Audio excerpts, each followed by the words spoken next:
വാങ്ങുമ്പം ആ സമയത്ത് ഏറ്റവും അഗ്രസീവ് ടൈപ്പ് അലോയ് വീലാട്ടോ ഇത്. പക്ഷേ നിങ്ങൾ നോക്കൂ, ഒരു 4-5 കൊല്ലം കഴിയുമ്പോഴേക്ക് ഈ അലോയ് വീലിൻ്റെ ഭംഗിയൊക്കെ ഒന്ന് കുറഞ്ഞിട്ടില്ലേ? ഇതിനെ നമ്മൾ റീപെയിൻറ്റ് ചെയ്ത് പഴയ ആ ഫ്രഷ് കണ്ടീഷനിലേക്ക് കൊണ്ടുവരാൻ പോവുക. നിങ്ങളുടെ വാഹനത്തിൻ്റെ അലോയ് വീലും ഇതേപോലെ ഒന്ന് ഡള്ളായിട്ടുണ്ടെങ്കിൽ ഉറപ്പായിട്ടും നിങ്ങൾക്ക് ഇതൊരു ബെസ്റ്റ് ഓപ്ഷനാണ്. ഇതിൻ്റെ ഔട്ട്പുട്ട് വീഡിയോ നമ്മൾ എന്തായാലും അപ്ലോഡ് ചെയ്യും, അപ്പോൾ നിങ്ങൾക്ക് മനസ്സിലാവും. പ്രധാനമായിട്ട് അലോയ് വീല് മങ്ങുന്ന സമയത്ത് വാഹനത്തിന് മൊത്തത്തിൽ ഒരു ഡൾനെസ് ഫീൽ ചെയ്യും കേട്ടോ. എന്ത് തന്നെ ആയാലും അലോയ് വീൽസാണ് വാഹനത്തിൻ്റെ ലുക്കിനെ തീരുമാനിക്കുന്നത്.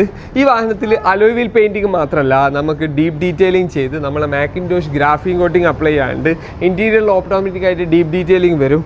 ഇത് വന്നത് പട്ടാമ്പിയിൽ നിന്നാണ്. ആലോചിച്ച് നോക്കൂ, നമുക്ക് ഈ വാഹനത്തിനെ എന്തായാലും ഒന്ന് ഫ്രഷ് ആക്കി കൊടുക്കണ്ടേ? ഇത്രയും ദൂരം നമ്മളെടുത്ത് വന്നിട്ട് നമ്മളിതിനൊന്ന് കുട്ടപ്പനാക്കി വിട്ടിട്ടില്ലെങ്കിൽ പിന്നെ നമ്മളെന്തിനാ? എന്തായാലും ഈ വാഹനത്തിൻ്റെ ഫുൾ അപ്ഡേറ്റ്സ് ഇനിയുള്ള ദിവസങ്ങളിൽ നിങ്ങളെ കാണിക്കുന്നതായിരിക്കും. ഈ വാഹനം നമുക്ക് പട്ടാമ്പി തന്നെ കൊണ്ടുപോയിട്ട് ഡെലിവറി ചെയ്യേണ്ടതുണ്ട്.